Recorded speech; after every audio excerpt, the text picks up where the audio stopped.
I entered a fake marriage out of necessity, but now I'm starting to fall in love with my wife and don't know how to deal with it. Posted by you/Spate. This is all a very complicated and sad situation. About 4 years ago, my wife and partner of 8 years passed away due to complications after the birth of our second son. I was deployed at the time and completely devastated. After flying home, I felt that nothing would ever make me happy again. My sons are great, now 6 and 4, but overwhelming, so I asked a sister of one of my Marine buddies, Cass, to help out. She had been friends with my wife, but not close friends, and she agreed in exchange for a place to stay. At the time, Cass was only 20 years old and in quite a bit of debt due to her extremely abusive ex-boyfriend, whom she had finally left about 3 months earlier. During the first few weeks of her helping out with the boys, she asked to borrow money to see a doctor due to shaking hands. She had no insurance.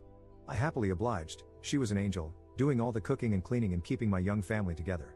It turned out that she had developed some sort of neurological disorder, probably brought on by repeated abuse. At the time, it seemed simple. I had good insurance, she needed healthcare, I never thought I'd be able to move on from my wife, and she was afraid of intimacy.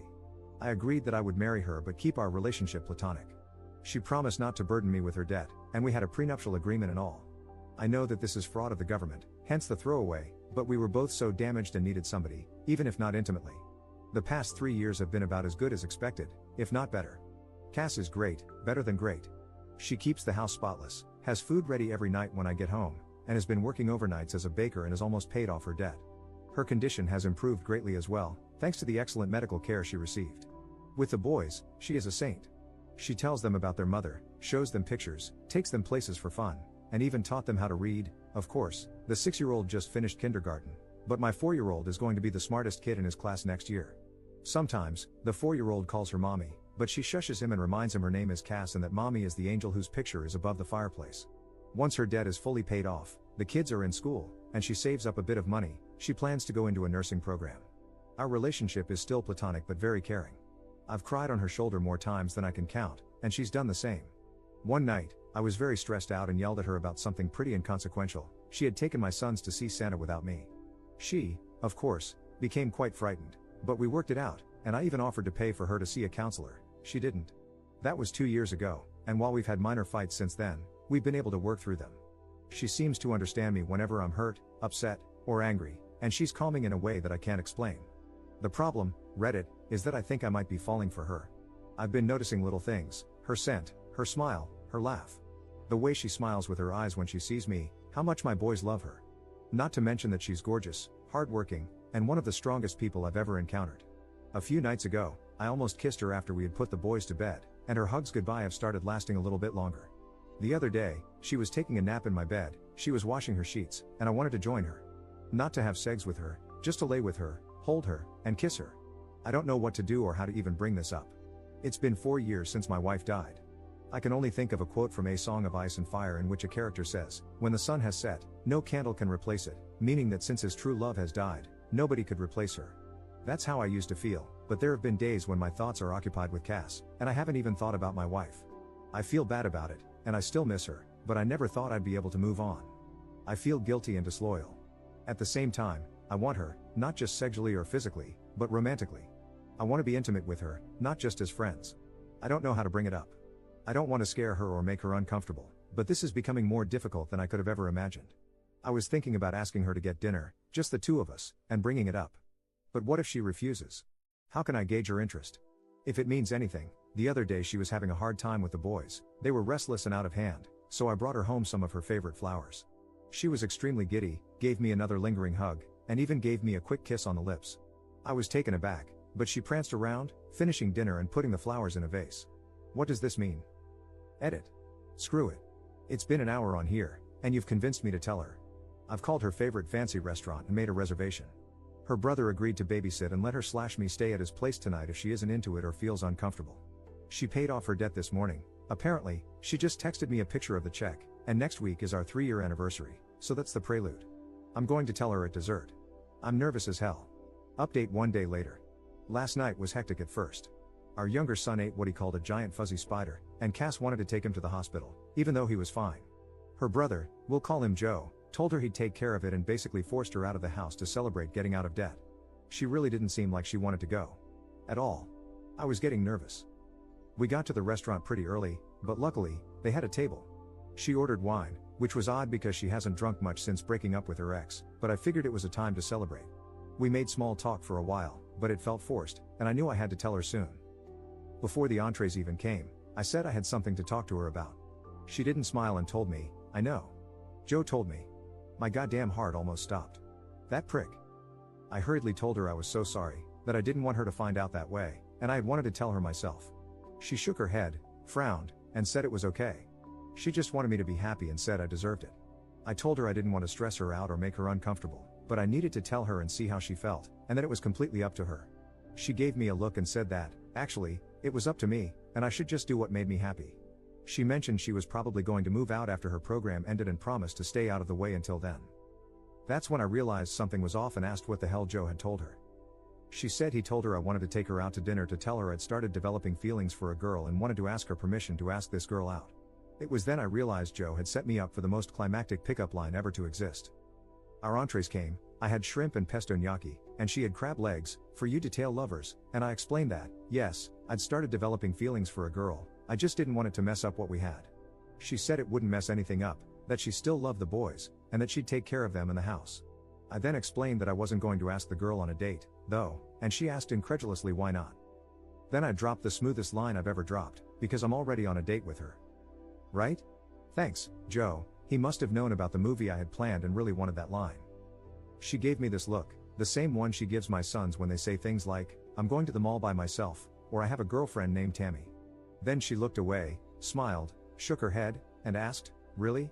I nodded and told her I cared about her more than anybody else alive, other than my sons, that I loved our family, and that I'd fallen in love with her.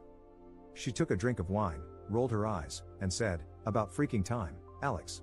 I'll never forget what happened next. Maybe it was a faux pas, but I leaned across the table and kissed her, spilling her wine.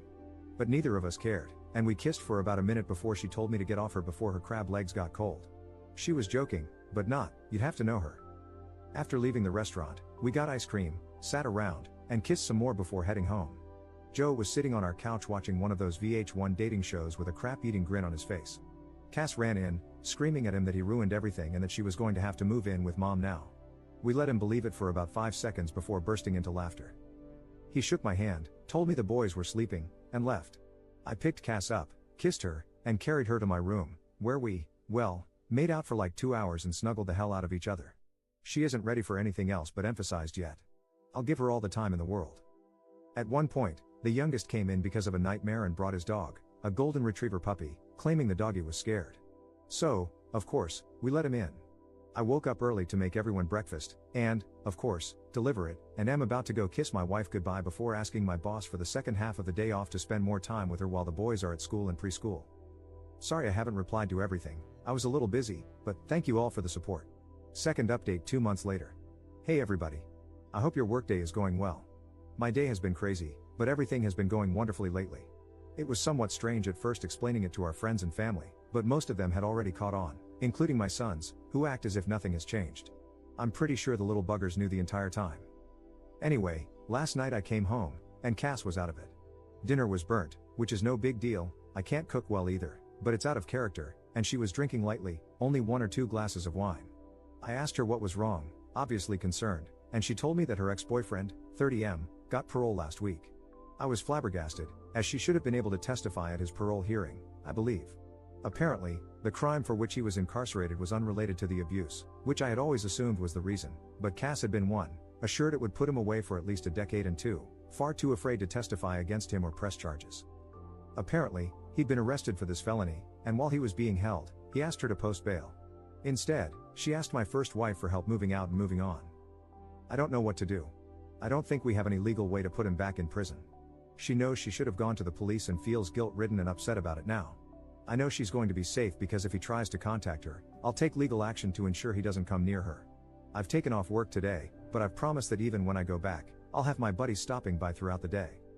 But I don't know how to make her feel safe. I've contacted my lawyer about filing a restraining order, and he said it shouldn't be too hard, but she's a mess. I just don't know how to make her believe that she's safe. I doubt this piece of crap will come around, but I know what I'll do if he tries. Third update 1 year 3 months later. Hey Reddit. First of all, I'd like to apologize for not keeping you guys updated. I've honestly just been pretty occupied with life lately. Last night, I had trouble sleeping. I was browsing the internet when an article about Reddit popped up, And I thought, I wonder how those nice people are doing. Then I signed in and realized that a lot of you really care about how my life is going with Cass. The answer is, pretty well now. Things got tough for a while when her ex was released from prison last year, though. She was so afraid that he'd contact her. Until he did. I remember that night like it was 5 minutes ago. Somebody rang our doorbell, and the oldest son answered. He asked for Cass. She told the boys to go upstairs, gave me a look, and I knew. But she didn't look scared. The crapstain apologized, begged for forgiveness, and asked for a second chance. She was so brave. I wanted to kill him, but she told him no and asked him to leave. He did, and he tried to contact her a few more times before we got an order of protection against him. Last I heard, he moved upstate to live with his dad or something. Around this time, her brother Joe also got into a really bad car accident and ended up having to move in with us for a while. He's a great guy and one of my best friends, so we didn't mind, but it was a stressful time.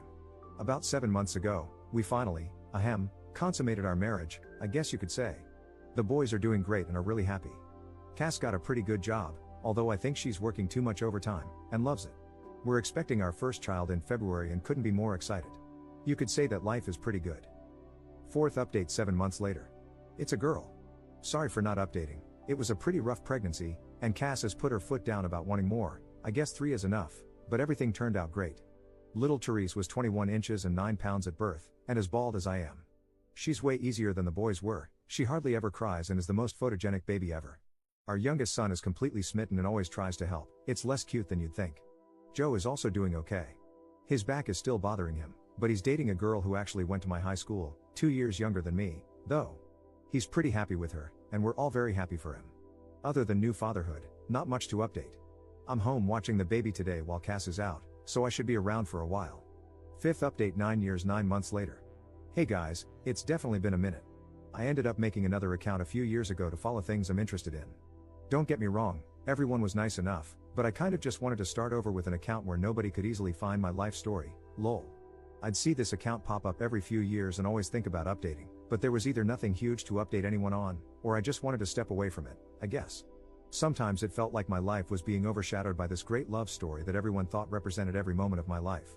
Then they made a movie, and no, I wasn't involved, didn't see it, and I'm not going to. I guess the happy updates are that we did end up having another baby, unplanned, but we love him so much.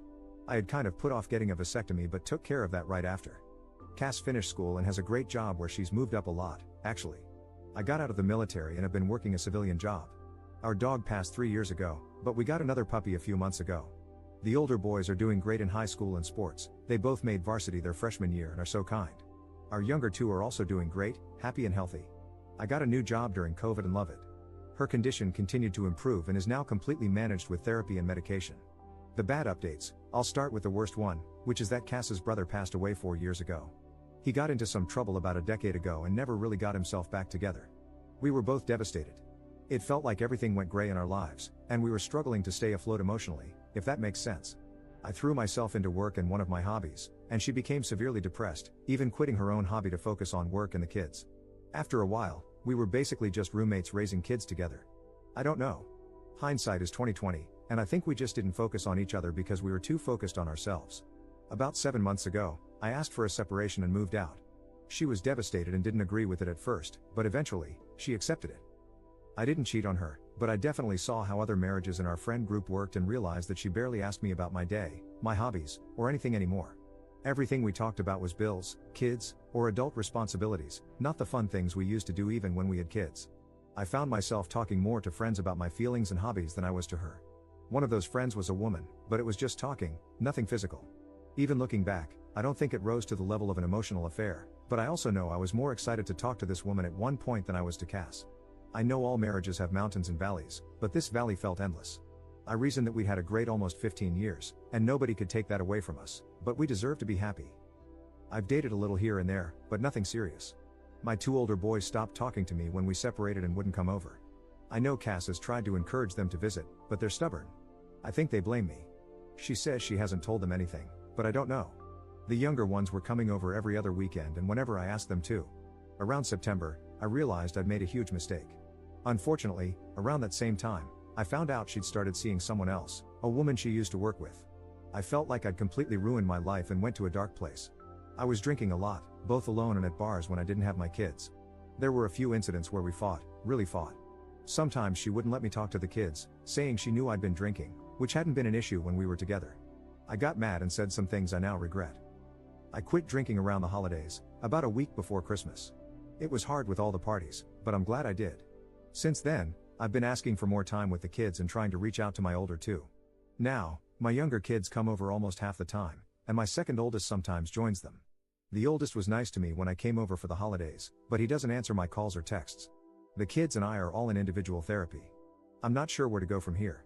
I asked Cass if she wanted me to take the kids for Valentine's Day, but she said she didn't have plans. She ended things with her girlfriend a few weeks ago. I kind of joked that we could hang out since we'd both be alone, but I don't think she realized I was serious.